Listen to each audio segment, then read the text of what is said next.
Hey there, I'm Anita Sanders, a 28-year-old software engineer. Growing up, I was always the afterthought in my family. My older brother, Derek, he was the golden child, the one who could do no wrong.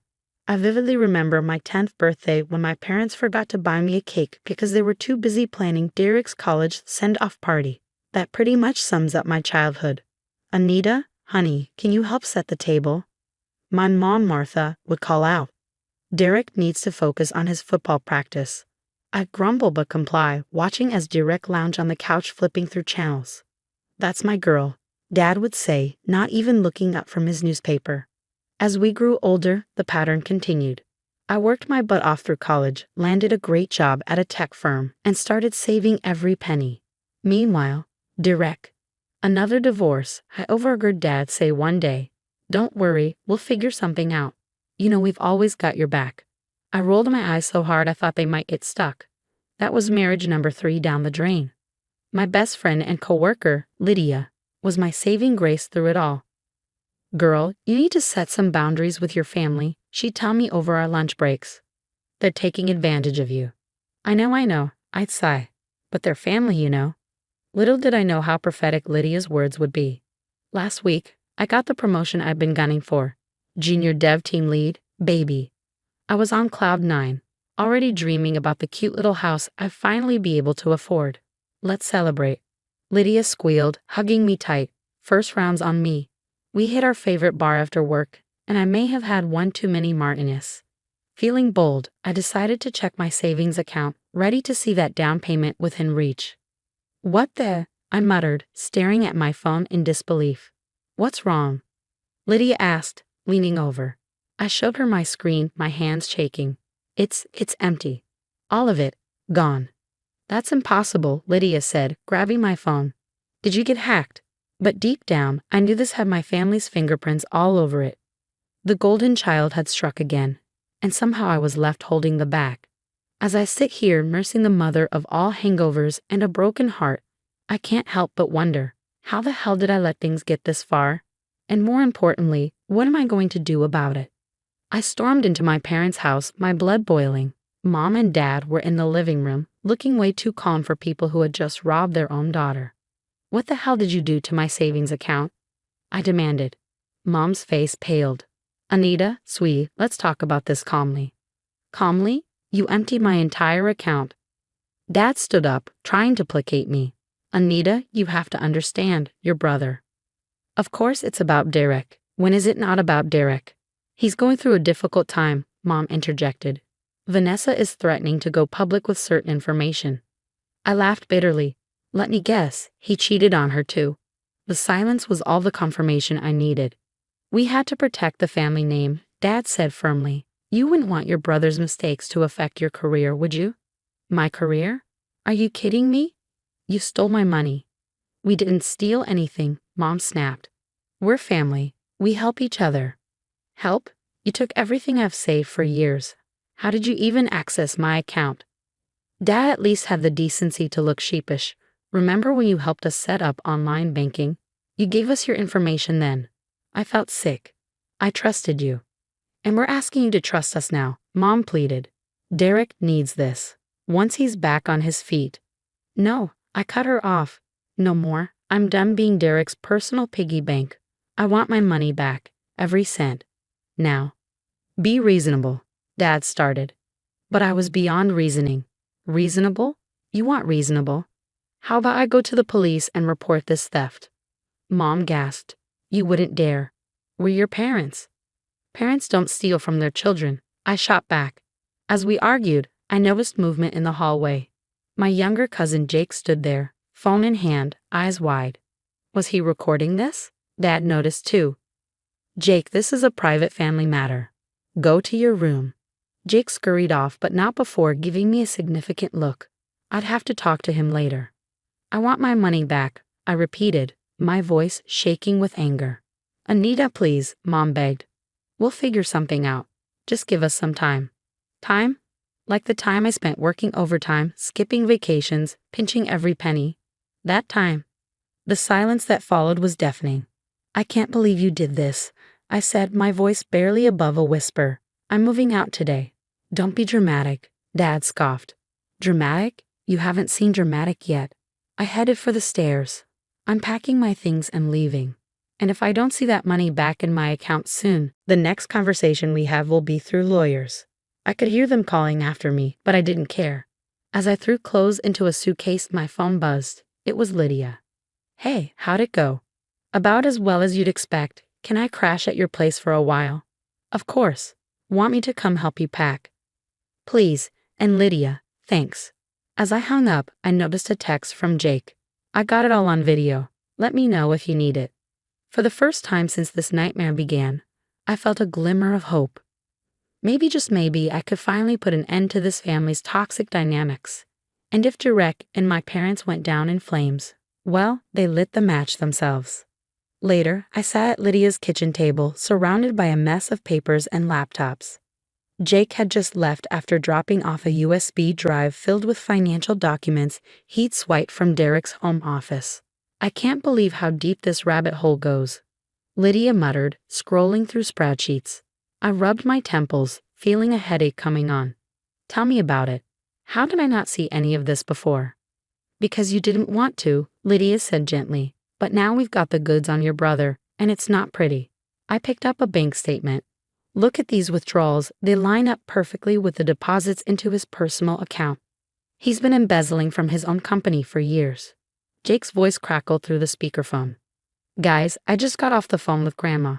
She confirmed that Derek's been hitting her up for loans every few months.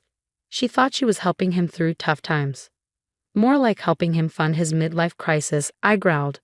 Designer clothes, fancy cars, 5-star hotels. Lydia whistled. And check out these tax returns. Either Derek has the world's worst accountant or he's been cooking the books. As we dug deeper, a pattern emerged. Derek wasn't just financially abusive. He'd left a trail of emotional wreckage through his marriages. I spoke with Vanessa, I said, scrolling through texts. She put me in touch with his other exes. The stories they told. It's like he has a playbook for manipulation. Lydia looked at me, concern etched on her face. Anita, this is big, like potential jail time big. Are you sure you want to go through with exposing all this? I hesitated. Despite everything, Derek was still my brother. And my parents? They'd enabled him, sure, but could I really be the one to bring them all down? Before I could answer, there was a knock at the door. Lydia answered it, and in walked the most gorgeous man I'd ever seen. Carlos Mendoza, he said, extending his hand. I'm the lawyer your cousin Jake recommended.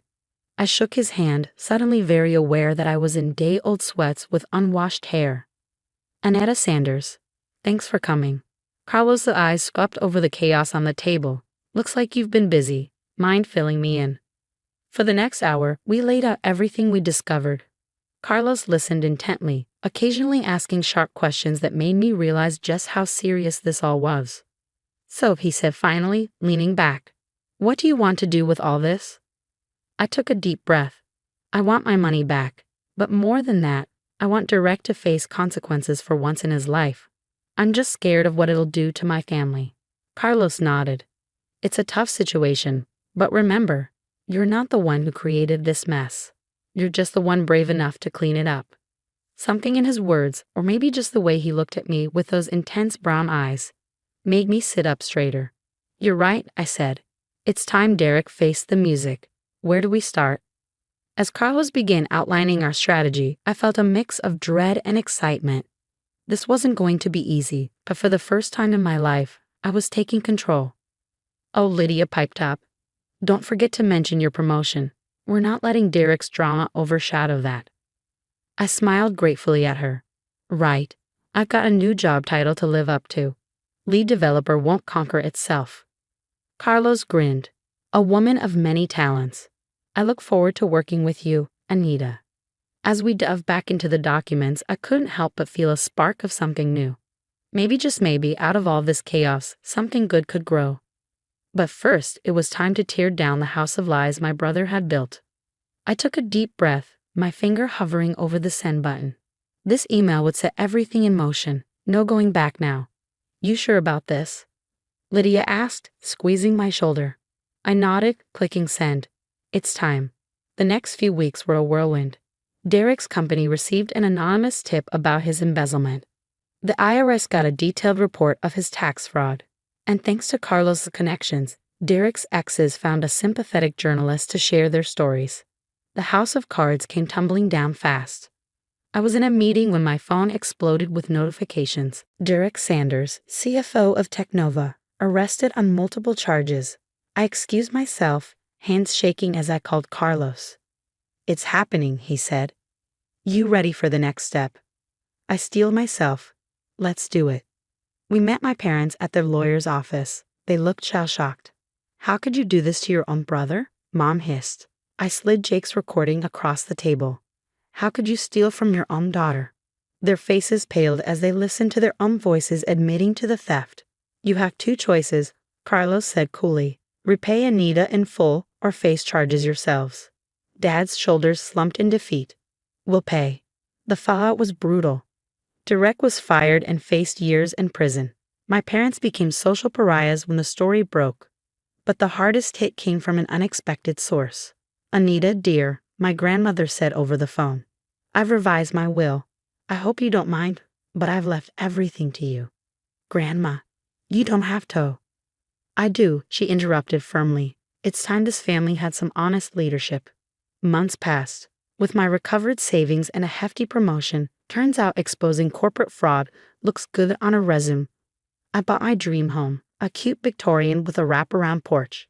To new beginnings, Carlos toasted, clinking his champagne glass against mine as we stood in my new living room. I smiled, feeling lighter than I had in years. Speaking of new beginnings, the support group launches next week. Will you be there? "Wouldn't miss it," he said, his eyes twinkling. The support group for victims of familial financial abuse was my way of turning pain into purpose. If I could help even one person avoid what I went through, it would be worth it. Tonight was the company's annual gala. I smoothed down my dress, nervousness and excitement battling in my stomach. "You look amazing," Lydia gushed as we entered the ballroom. Jake whistled in agreement. I spotted Carlos by the bar, looking dashing in a tux. He handed me a glass of champagne just as our CEO clinked for attention. "I'd like to recognize Anita Sanders," he announced, not only for her exceptional work as lead developer, but for her courage in exposing corporate fraud and her dedication to helping others through her new foundation. The room erupted in applause as I stepped forward to say a few words. I caught sight of a TV in the corner. The ticker at the bottom read, * Derek Sanders sentenced to 15 years for embezzlement and tax evasion *. My phone buzzed. Mom's name flashed on the screen. Without hesitation, I silenced it and slipped it back into my clutch. Looking out at the crowd, Lydia beaming proudly, Jake giving me a thumbs up, Carlos watching me with admiration, I felt a surge of gratitude. "Thank you all," I began. "It's been a challenging year, but standing here tonight, I can honestly say I wouldn't change a thing. Because sometimes you have to weather the storm to appreciate the rainbow." As applause filled the room, I caught Carlos' eye and smiled. The storm had passed, and my rainbow, it was just beginning. If you discovered a family member had been stealing from you and manipulating others for years, would you expose them publicly or handle it privately to protect the family's reputation? What do you think is the right thing to do in such a situation?